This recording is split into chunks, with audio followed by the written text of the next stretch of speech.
the studio today with Mr. Sidney Raz. What's up, everybody? We've been through some real shit. I have. Happy to chat and joke about it. Today's episode, we're going to kind of go into grief and loss in relationships, marriages, Yes. dating. Or sort of like a death doula. What's a death doula? What are the sayings for all of the grief that you experience and all the loss that you were like, get the out of my face? Everything happens for a reason. Yeah, and it's like, does it though? Thoughts and prayers. God's on your side. Crying on your kitchen floor occasionally is a My slaps. God, that's my favorite. If somebody experiences loss, here's what to do. Hi, guys. Welcome to another episode of the MissJudged podcast. As you know, I'm your host, Alyssa. Don't forget to subscribe, guys, to the YouTube and Patreon members only, by the way. Don't sleep on that shit because unfiltered. Okay, I'm going to get canceled for that shit. Today, guys, I have first of all, I'm in bright and sunny LA, and surprisingly, I think I could be bi-coastal because Erewhon does, in fact, fucking slap. I hate to be that person. Hailey Bieber's smoothie was fucking fantastic, and I hate myself for this. I'm in the studio today with Mr. Sidney Raz. What's up, everybody? Hello. Thank you so much for having me, Alyssa. Sidney, I Hello. am so happy you're here. I wore this shirt because I was so happy. Also because I just like it. Dude, you couldn't be more LA. Thank you. You know what's that is one of the biggest compliments I could have because Yes. I've been here for 14 years now, and that feels like I didn't always look like this. I didn't always have long hair. I didn't always have this beard or these tattoos, but Everyone gets tattoos. This expression that I have is like very Los Angeles. Absolutely. Dude, everyone, when I went to New York, oh my God, I had a gay man give me a makeover. I did not look like this, so I understand. Like, you acclimate to the city. Yes, absolutely. So, like, were we with no tattoos and no man bun? Yeah, so the man bun is the real big difference here. So the man bun, I actually had to like make sure was okay to wear because I was like, I don't know, like I've always hated people with man buns and it just looks so bad. But then I've had long hair for like 4 years now or so. Yeah, like, and all it the way looks in. good. Thank you so much. If it was down, it would look better. I started realizing that, like, you know what? The longer I have long hair, the more I realize like I could just put it up. Dude, I will tell you one thing. By the way, half our listeners are men. Shout to you guys. Oh, hey, what's up, everybody? All the men that come to a woman for dating advice are the real fucking MVPs, okay? Yeah, dude. Fuck Joe Rogan. I'm going to say it. Fuck Joe Rogan. Fuck that dude. Yeah, he's a bad part of the society. He is. Oh, don't even get me started. So I will say the one thing about a man bun to all the men, a slicked back man bun that is greasy is the most disgusting thing. Oh, thank God you said that. A messy man bun on a man is acceptable. Yeah. A slicked back, jump off a bridge. Like, Also because your hair has to look clean. So if your hair doesn't look clean, you're already in a bad spot.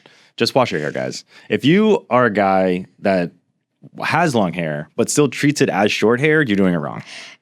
Look, if you're trying to do the Sophia Richie slicked back bun as a man, I don't want you. Right, and exactly. most women don't want you. Yes. Well, thank you. I appreciate that.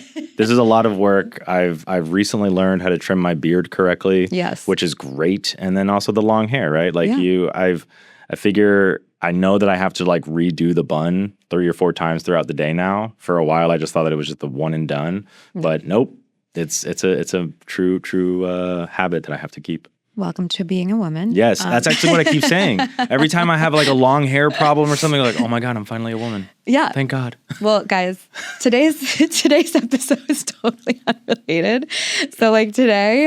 So Sidney, Sidney went viral for introducing us to the most amazing viral moments, which were what I learned from dating in my 30s, right? And also just things in general, things I wish I knew before I was in my 30s. Yes. Literally loved it. Yes. But also, you've been through some real shit. I have. So happy to chat and joke about it. Today's episode, we're going to kind of go into grief and loss in relationships, marriages, dating, whatever you are doing. So just give us like your very quick backstory about what happened because you're married with kids. Yes. And you got viral for this, Those what kids. I thought in my 30s, and then real life hit you. Yes. So basically in 2021 is when I first went viral, which was like things I wish I knew before I was in my 30s, which was like your basic shit, like can opener, travel pillow, anything like that, right? Like forks, whatever it was, I did a video about it. Horsepower isn't one single horse. It's actually 15 horses. It's fine. But then, and then in 2020, so all my parents have already passed by this point, right? Before I was actually in my 30s, they all passed before in like 29. And then, but you were like dating someone when they passed? I was dating my now wife when my stepfather passed away. Okay. And when my dad and my mom passed away, that was before I was dating my now wife. So like when I was dating, it was kind of like a test of being like, hey, so my mom's dead. Is that a good opener? Were you single? Like I was, yeah. So when my mom died, I was single. I was dating a girl, actually kind of. I was in love with a girl that was in the Peace Corps in China when we met in Virginia. So that was a whole fucking thing. Also, I just assumed we could fucking curse here. Oh, you can say whatever the fuck you want. Fuck yeah. We can see you next Tuesday all day long. Yes. So anyway, so when I was single, my mom died, my dad died, my dog died. I lumped it in there. Fucking Christ. Yeah. So that was a whole thing, and I was still trying to be a normal dating person.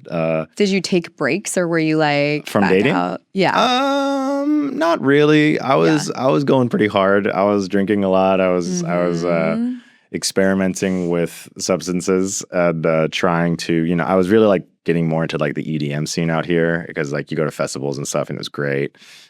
Distractions. Very big distractions. One time a therapist goes, so like, why do you do that? And I went, do you know what it's like to live in this body? Because it's not fun. Wait, so what's your zodiac?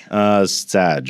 Okay. Sagittarius. Yeah. I don't know what that means, but it means that you're like, you're just kind of like on your own journey. Oh, dude. Yeah. Absolutely. But also you will curse someone the fuck out. Oh, fuck yeah. Absolutely. Fuck off. So that was that. And then when my stepdad died, actually, I was dating my wife at the time. And then, I went through all of that. And then, but when I was dating, I would have all this baggage, but I wouldn't know like when to say it. So sometimes I would just like say it very quickly and blurt it out. Or like I was trying to go out with a girl and she remembers it differently as she's told me the story. But what I remember is like trying to use like for my benefit. I've been like, but my mom died. Can we hang out? Oh my God.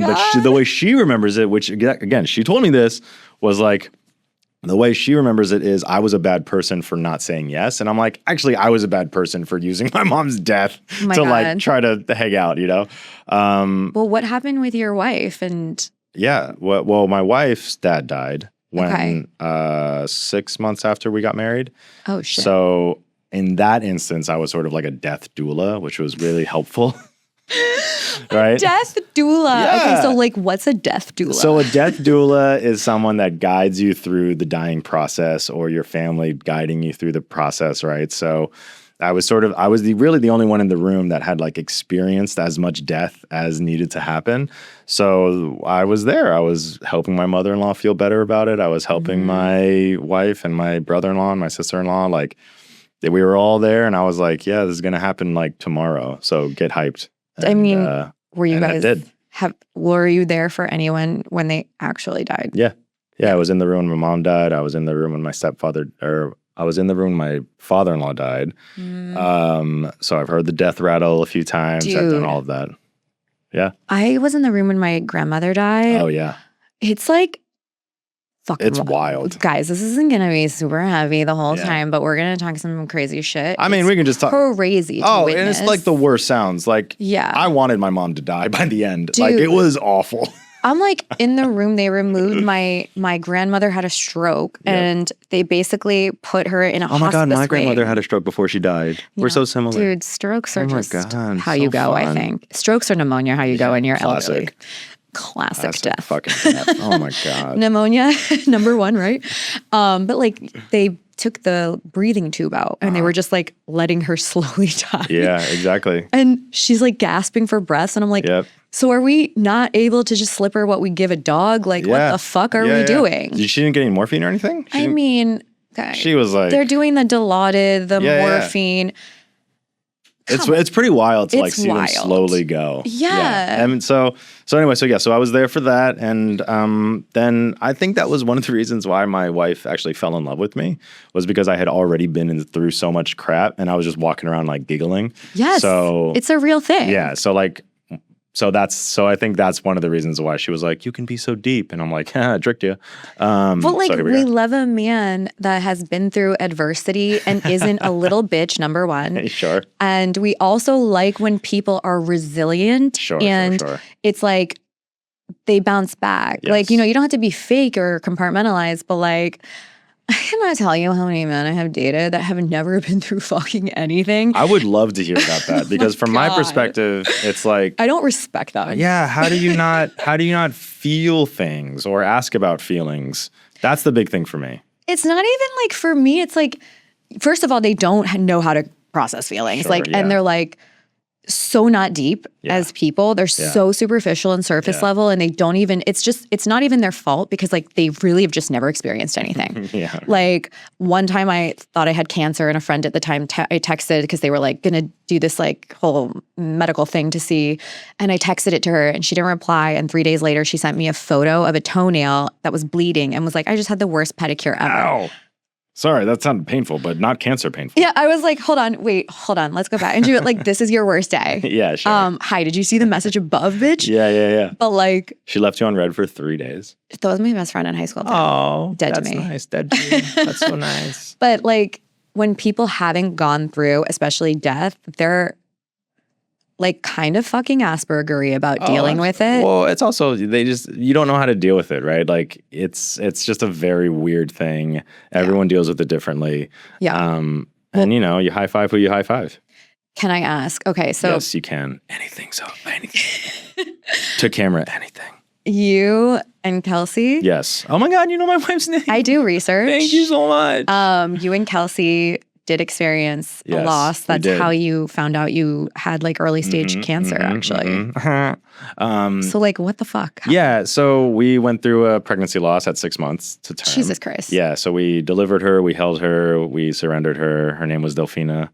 That's a pretty name. Thank you. And so when we surrendered her, we were just sort of like, okay, so what happened, right? She wasn't growing her brain. It was a holoprosencephaly is what it's called.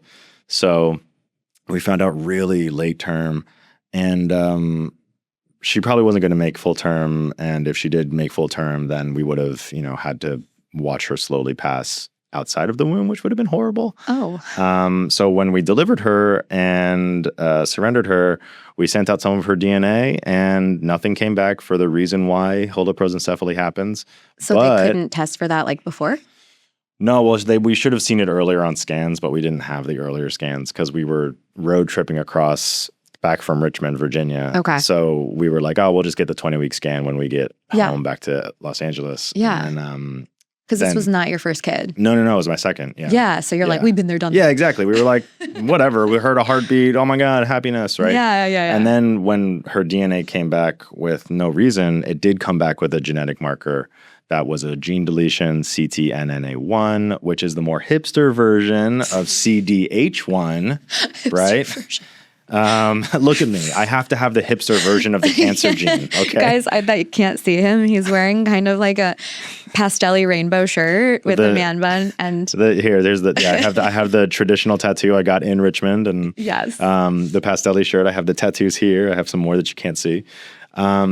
But yeah, and then so ctNNA1, it was the genetic marker that was in Delphina. Yeah. And then from that, my wife and I got tested. She didn't have the deletion because she's a fucking show off. And then I had the deletion. Oh my dude, tell me about it. Dude. And then I had the gene deletion, and then they were like, hey, this gene deletion causes stomach cancer in men. Women actually, talking about how they're better, get stomach cancer and breast cancer from this gene deletion. We're so lucky. Yeah, so lucky, so blessed. And then, and fun fact about my mom, she died from the breast cancer that this gene deletion causes. Oh my God. So fun. I know, right? So the death of my second daughter, or my second daughter, Delphina, led to a complete understanding of my entire family tree. Yeah. So then I went in for upper endoscopy. The endoscopy the guy that did the endoscopy was like, it looks great in there. And then like 1 week later, he called and he was like, sorry to tell you, bud, you got cancer. And I was like, what? The fuck? Like, what the fuck do you mean I have cancer? False sense of security. Truly. But Jesus, these doctors sometimes. Truly. And then I find out that the way they do the endoscopies is totally like kind of random. You can do 30 biopsies, you can do 100 biopsies, and sometimes you still won't find it. So the fact that they found it in the 26th biopsy of 26 biopsies was just like, the fuck? And then this time last year, exactly, was when I was sort of going through the motions of like, how do you live without a stomach? Because, hey, I don't have a stomach. You don't have a stomach? I don't. So how do you live? Like this? Yeah. Do you have like a colostomy? No ostomy bag, no nothing. Basically, I chew a lot more, smaller portions, and it goes straight down to my intestines, which is wild. I never knew you could live without a stomach. Yeah. Boom. Got the scars to prove it, dog. Holy shit. I know, dude. So you have like a C-section scar? Or yeah, exactly. Okay. Actually, yeah. So I do have a C-section scar. Well, it's not as big, but because I'm just so lucky. Yeah. I have like 5 scars that are just like little things, and then a little scar over my belly button where they pulled out my stomach. Dude. Yeah, pretty wild. I don't think you're the first person, just because I never knew that you could live without a stomach. I didn't even think that was a thing. I guess I haven't asked a lot of people. Yeah. Hey, do you have a stomach? Do you have like a stomach? And then I was so lucky to lose weight. You know, I lost like 40 pounds. So now that's why I'm so cute. I was going to say, you look perfect. Thank you.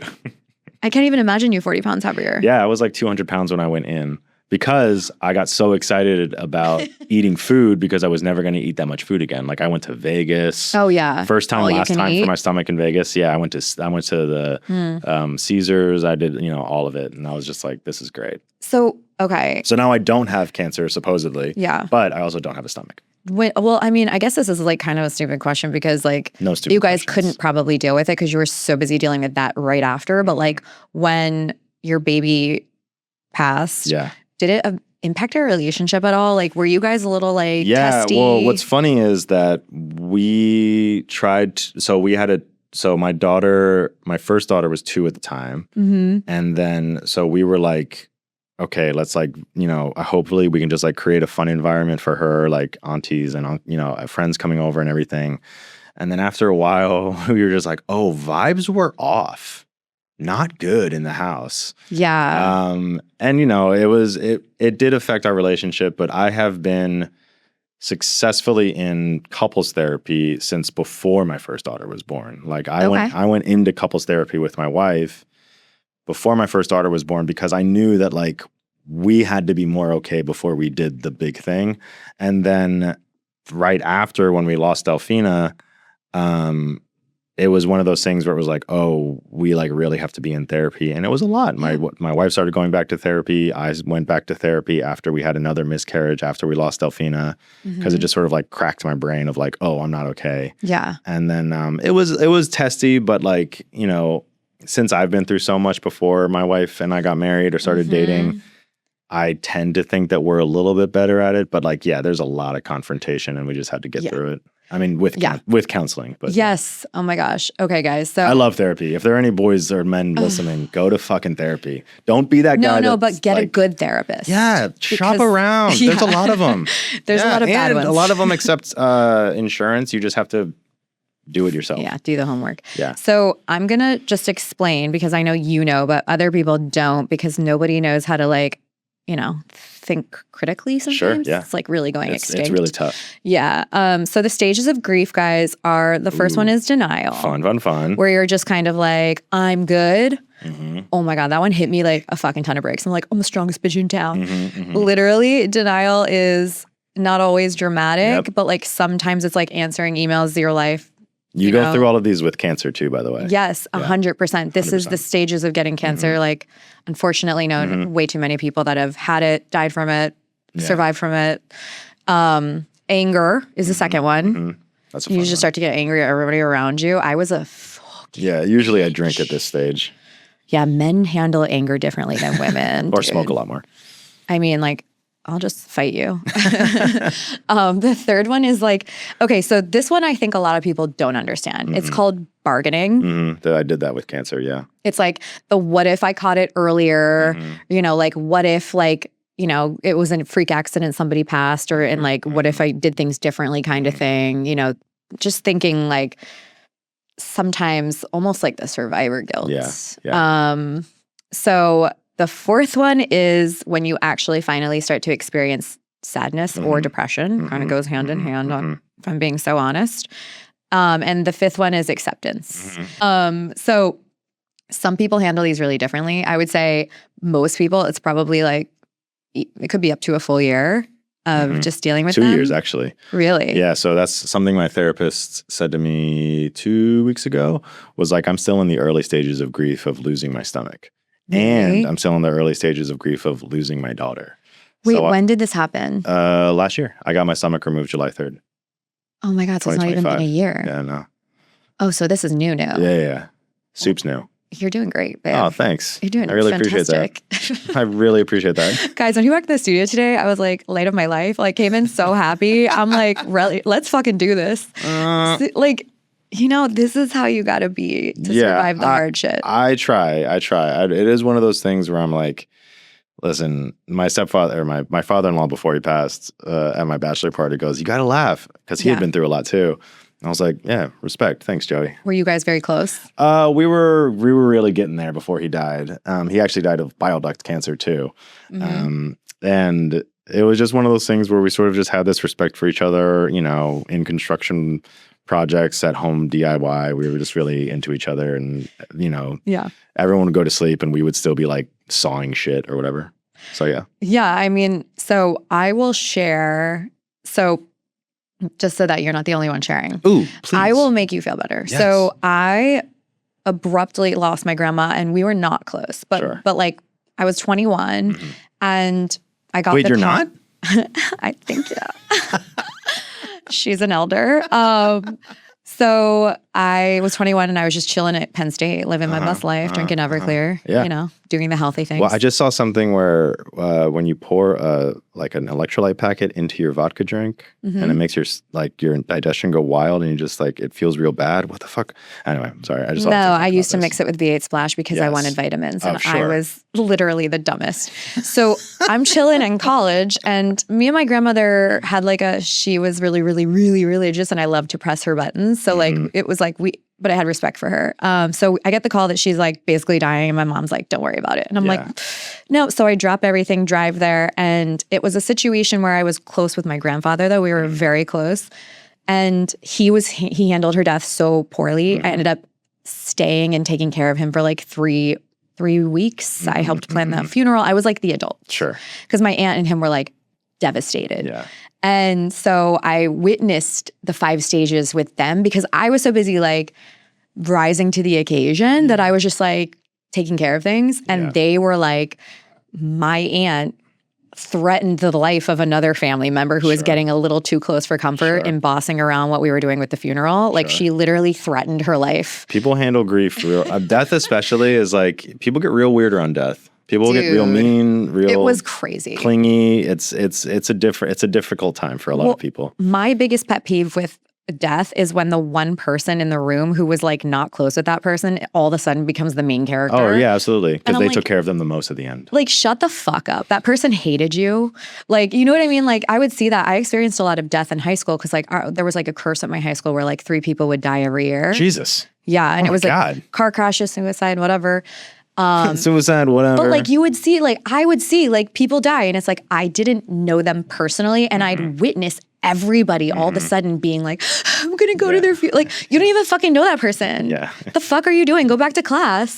Go back to class. Shut up, Tiffany. All the freshmen are like, oh my god, this senior meant so much to me. Yeah, it's like stop with the fake empaths. It's a tough thing, especially when you're younger. It's a very big surprise when someone like that dies too. But like the 5 stages of grief just always come. Yes. They always come, and sometimes they're so fucking delayed. Like I went back to school and I was like chilling, and then I went psychotic like 2 months later. Yeah. And it's also, I mean, like for me, I don't actually think that I've gotten through acceptance for my stomach removal. Yeah. And that was something that really hit me hard, like I want to say like 3 weeks ago. Yeah. Where I was just like, oh, this is still not fucking normal to me. Yeah. Because how the fuck, this is not fucking normal. So yeah, that kind of thing. Like my grandfather, when he finally went, like years later, it was so like, I was so sad because we were so close, but I was in healthy relationships and they were good. like nice people that like helped me through it. 2 years ago, my aunt died, who was literally like my surrogate mother. Sure. And the way she died was super traumatic. Like something happened. They tried to resuscitate her for like 40 minutes. My mom was in the room. They were like literally laying on top of her, resuscitating her. She was like bleeding out. Like it was horrifying the way she died. That sounds like a Pit episode. It was fucking terrible. Yeah, it was literally a Pit episode. Oh my God. My poor mother. She handled it so fucking well. But my partner at the time was a narcissistic bipolar, like clinically, by the way. Fucking asshole. You could just say, you don't have to say clinically. If he was a dick, he was a dick. Or she. Dick is like nice. Yeah. You know what I mean? Like there has to be a worse word anyway. Yeah, sure. Douchebag, asshole, fuckhead, dude, fuckboy. I remember picking out her cemetery plot with my parents like 2 days later. And this man was being such a menace to me that I sat in the car and you don't know me like this. Everybody knows I'm like a little feisty. I'll be unfiltered. I do not scream. Like really? Yeah, I'm not a screamer. That's being in New York, you said 16 years? Yeah. I feel like New Yorkers, like, they'll fuck you up. I mean, I will yell at a car that almost runs me over in a crosswalk. Sure, don't get me wrong. Yeah. But like in a relationship with friends, boyfriends, the only people in this universe I've ever screamed at outside of one cab driver and one biker that almost killed my dog is my parents. And I was like a bratty teenager, like slamming doors and shit. Yeah. As we all hope to. I have 2 daughters now, and I'm like, I hope I get to experience that. Oh, you just wait. You'll be. My dad took my door off the hinges. Oh, fuck, that's by the crazy. way, clutch move. Wow. But like, I remember being in the car, and this man was being such a fucking menace to me, like making it worse. That I screamed into the phone. I almost lost my voice. I screamed so loud, like, "Leave me alone, please! Like, leave me alone. Just please leave me alone." Sucks. I'm so sorry. And so like, if you don't have a supportive partner, it can make it so much worse. Yes. Like, you know, I was like, that's where we broke up. I was like, the way you handled that was so fucking horrendous. Like, there's no coming back. Sounds like he sucked. Yeah, but like, I mean, even when I was in good relationships, like, I don't want to have sex with you.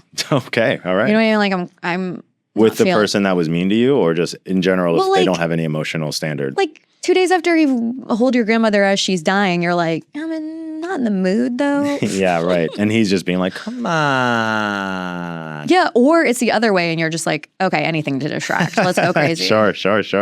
So it appears in relationships so differently depending on how I think it happens. We're talking about death here, or the accepted, or the 5 stages. No, like death. Death. Like how it happens, the closeness of the person. Like the way that you're handling it in your life. Like I feel like it affects your intimacy. Yeah, absolutely. It affects everything. Your communication. Grief affects everything at different stages all throughout any part of your day. And what's one of the things that's really hard about me experiencing the loss of my stomach mixed with the loss of my daughter, you know, it's just one of those things where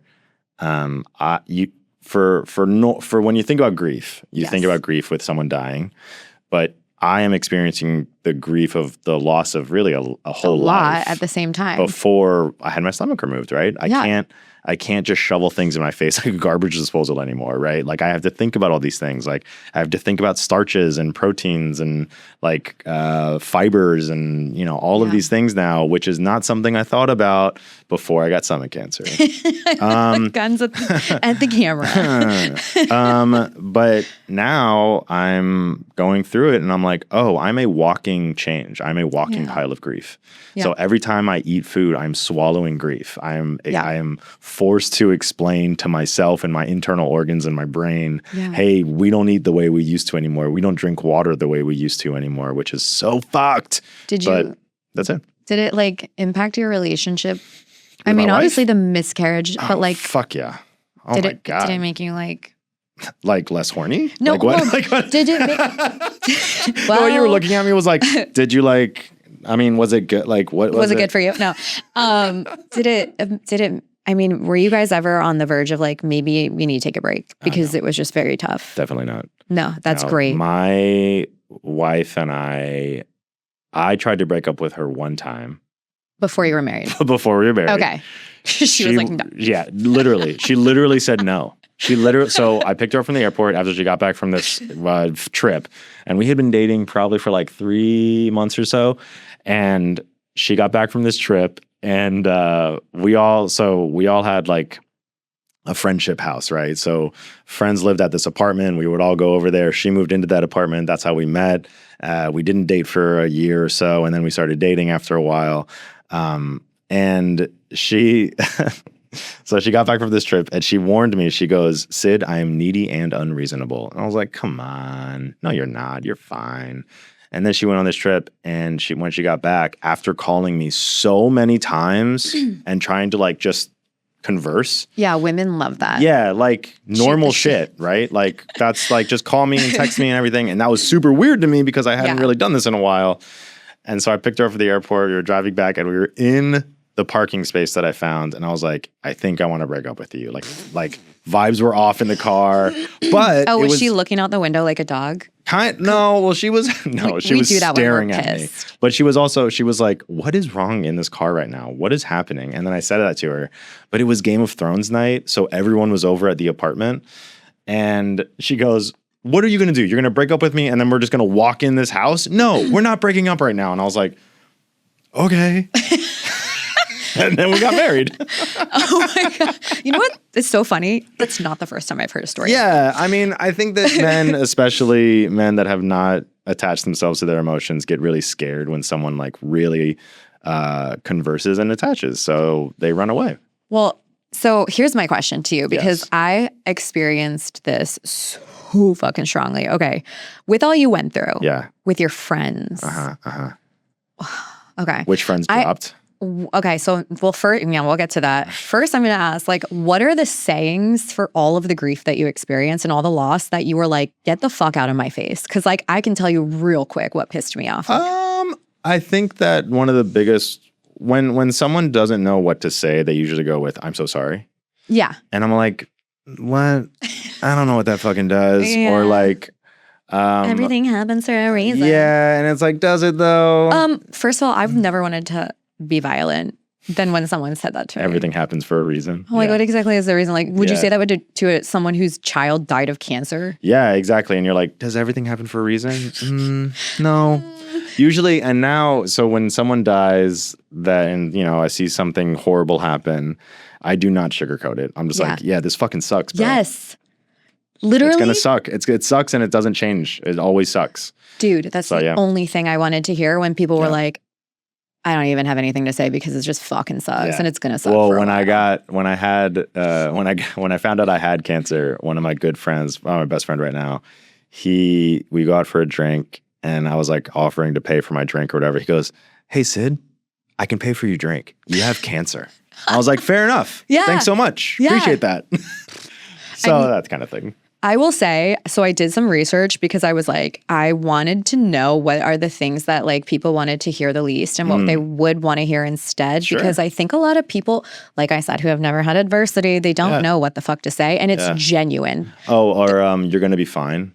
Or everything's going to be fine. Time, what is it like? You're so strong. This show, yes, you're so strong, or this too shall pass, or yeah, exactly. This too shall pass, like right now. Like, could it pass right now? What was the other? There's some other shit like that, maybe here I'll read them. Maybe go for it. So, well, I will tell you the worst text I got was actually from one of my best friends, whom I love, and I did be like, babe, this is just not what you say, because I could tell she was like, I don't know what to say. She was like, dude, R.I.P. Rip. Rest in power, grandma. So everything happens for a reason. We've already covered. Yep. For the loss of a baby, the big one was at least you can try again. Oh yeah, that one sucked. Or one of my friends said, I know you're gonna be like me and think everything is bad. And I'm like, bro, I'm 1 for 2 right now. Yeah. And then we had a miscarriage again. Yes. And then I was like, oh, so I'm 1 for 3. And then you're like, what the fuck you talking about? This is bad. Like, I need to see a shaman. Yeah, exactly. Like, what the fuck is wrong with you? Well, for cancer, definitely accidentally said this to people. Go. At least you caught it early. Yeah, sure. Well, I mean, and there is like an aspect of it, right? Like if I had caught it later, I would probably die.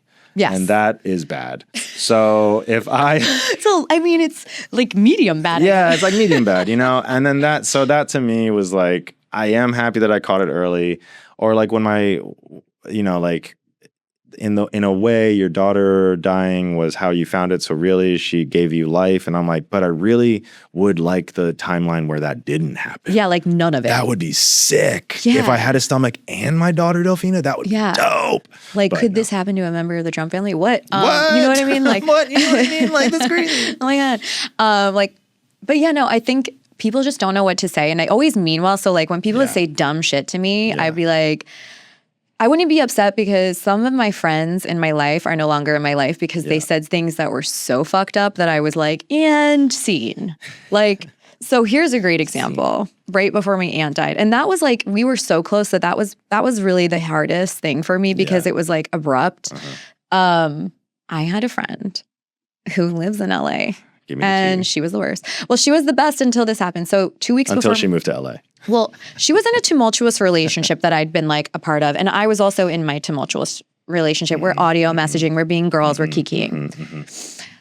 She had just broken up with her boyfriend who she always called a simp in front of his face.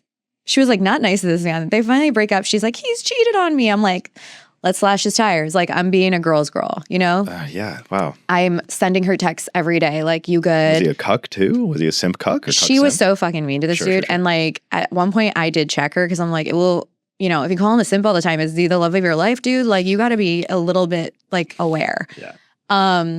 So I would check in on her, all the things. And then when my aunt died and she just never replied to the text, and I'm just like, you know, like 3 weeks later, I started calling out my close friends that were like that didn't reply or like whatever.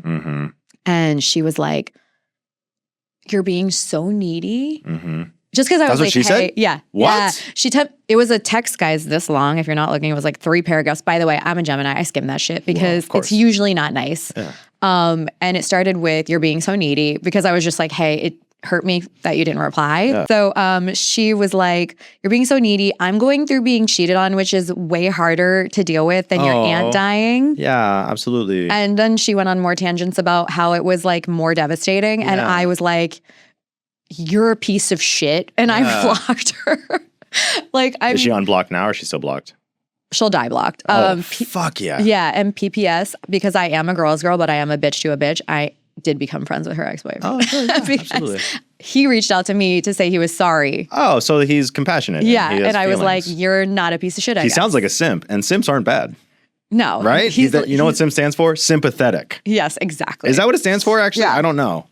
I don't know. It's simple. Oh, fuck. Yeah, rude. So maybe I shouldn't call my friends simps. No, it means they're simple. Like of mice and men. Yes. George? Lenny. Lenny. Fuck. Yeah. So like, I mean, it also shows you who your real friends are, I think, which is so fucked. Yeah. I mean, when I announced that I had cancer, or, you know, when I announced I had cancer, there were a few people where I was like, bitch, it took you like 3 weeks to text me. That's in. The fuck are you talking about? I'm sorry. I'm going to say it now.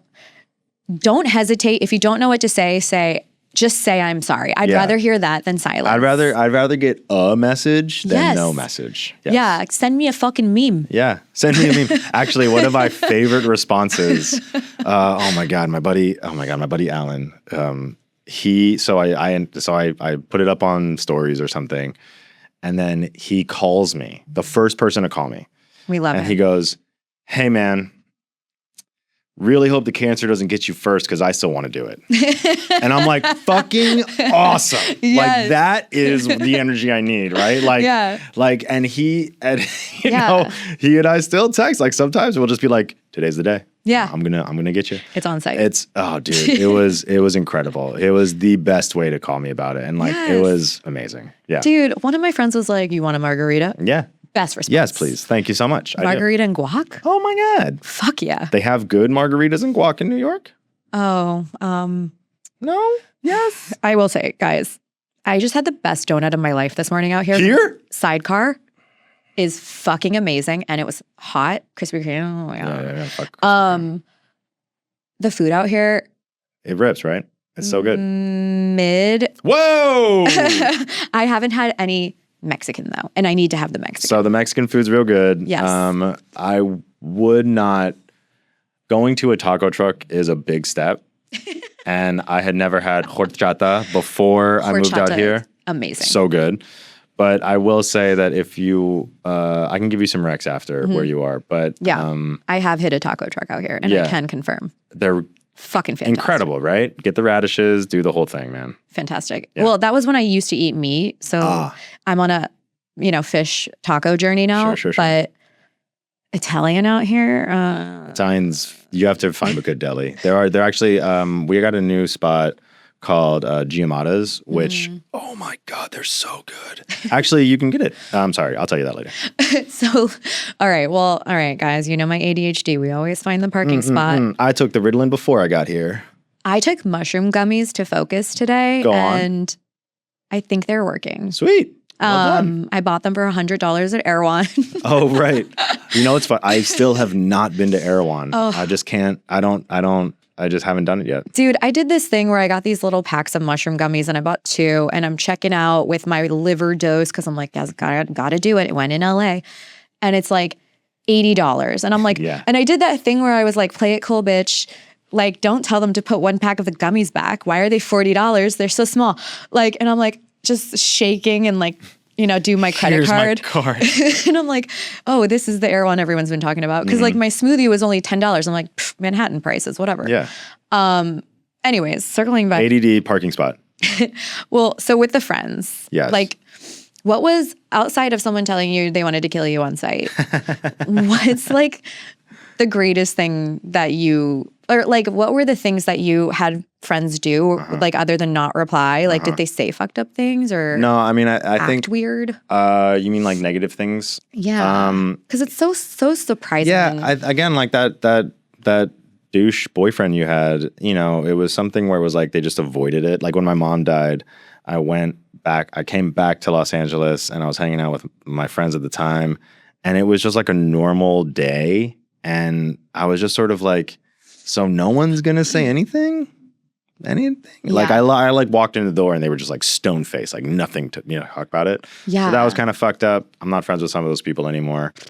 Obviously. The trash always takes itself out, guys. Yeah, dude, no big deal. You find out who are assholes when it's hard. You really do. Yeah, exactly. So it's funny. I just thought about when the going get tough, the tough get going, but also all the people that aren't tough get going away from you.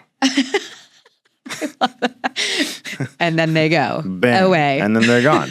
I don't know what the most fucked up thing was. I think just like the not responding or telling me, oh, actually, when I found out I had cancer, everyone telling me that like I ate too much sugar or there are parasites in my stomach that are actually there and you can solve it with some ivermectin. Oh kind of my God. Oh yeah. It was wow. Wild. It was wild. Dude, everyone's a doctor. All of a sudden they're experts. People from high school reaching out to me being like, actually, this is false. Like you don't have cancer, all that shit. And I'm like, you know what? I'm just going to listen to doctors here. Yeah. And the cancer people tell me I have cancer. So I'm just going to go with I have cancer. No, but like you can heal it with green juice. Exactly. No, it was literally like, have you had like a cupping session? Oh or my like God. acupuncture or like, guys, like I have, like, it's fun. Like I accept it. One of my cousins who has apologized and we are friends again, always was, but he told me to go to the gym more. He told me to, there was a lot of things. So like there was shit like that. So I think that you should get to roundhouse kick at least one person a year. Oh, good. Can I just choose the president? Yeah. Oh my God. He would just be professionally kicked. He's having a UFC fight at the White House, you guys. Okay. Go, guys, I need to do like an entire episode. No tangent. No tangent. This whole pod started about, hey, everything fun except politics. I think if I do a politics episode, I'm going to go triple viral and maybe be on some watch lists. Yep. And I'm about to do it, I think. So yeah, I mean, here's the thing. I will say, guys, if somebody in your life gets like very sick, if somebody experiences loss, here's what to do. immediately reach out. Don't DM them on Instagram if you have their fucking phone number. Okay. The way you said that was fantastic. God, like I sent you a DM. Get the fuck out of here. So does that dude that lives in goddamn Colorado that I've never met. Like, shut up. That one dude that I swiped right on when I was in Colorado. No, like, you know what I mean? Where it's like, but like some of the people in your DMs are the nicest human beings ever. Like, please keep coming in the DMs. You guys are so nice. But like, my friends have my phone number. Yeah, like, absolutely. Send me an immediate message. Yeah. I don't care if you send me an emoji and tell me that I just love you. Like, that's nice. Yeah. Don't hit me with, don't sound like an Etsy pillow, live, love, laugh. Like, don't hit me with the everything happens for a reason, thoughts and prayers. God's on your side. My friends are not those types of people, but yes. Well, some of my cousins are very evangelical, so yes, it's interesting. Sending prayers, exactly. Praying for you. I mean, it's nice, but something is better than nothing, I will say. However, the RIP thing was a little weird. Rest in power. I would love just like if someone was like, oh my God, rest in power, grandma, she crushed it. Like, your grandma fucks. Yeah, would have made me actually laugh. Yeah. When my grandma died, it was one of those things where I was like, fuck, man, she ruled. All right, cool. Moving on, you know? And like in your relationships, if your partner is like being testy and they're not being themselves, it's like, give them some grace. Like, absolutely. People expected me to bounce back. Like, and I'm a strong kind of resilient person. Sure. Like after my aunt died, I did a wedding for my company 2 days later. Wow. And when the mom walked up to me and was like, I'm so happy I got to witness this moment, I almost burst into tears right then because I was like, man, my aunt will never see me get married. Yep.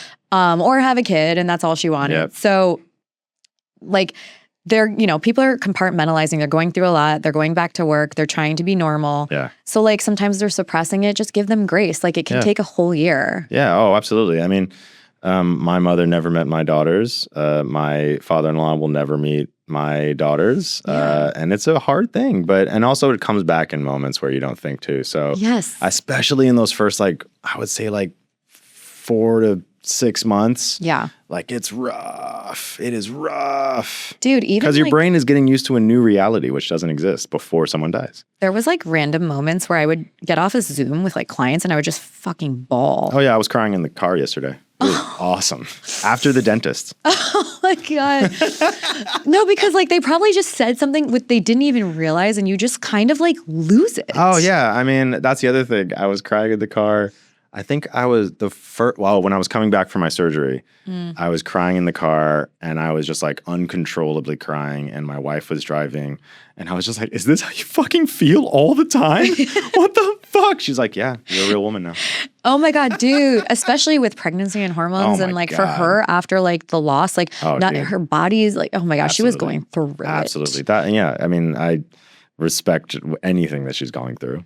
Dude, I am so happy that you came and were so open with me because grief is just such a weird topic and everyone's so afraid of it, guys. It's it's serious, but also it's a part of life and dog, I'm here for it. It's just something we need to openly discuss and make it okay. Sometimes your girlfriend's being a raging fucking bitch right now because her mom died. Let it out, sis. Let her be. Please let it out. Cry when you need to. Let it out. Just be fucking mad and just say I'm mad because my mom died, or I'm mad because my aunt died. Absolutely. Dude, go to therapy. If you can't afford therapy, fuck Sam Altman. ChatGPT that shit till your heart's content.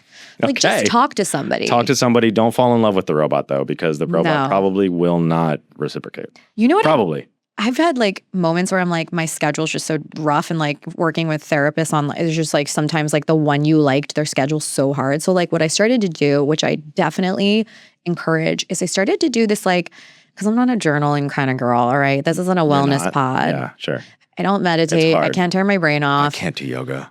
I can't do it. I can do yoga, but it's I want to sweat, you know? Yeah, sure. So what I started to do when I was feeling I wanted to scream was literally scream into a pillow because it's actually great. It's awesome.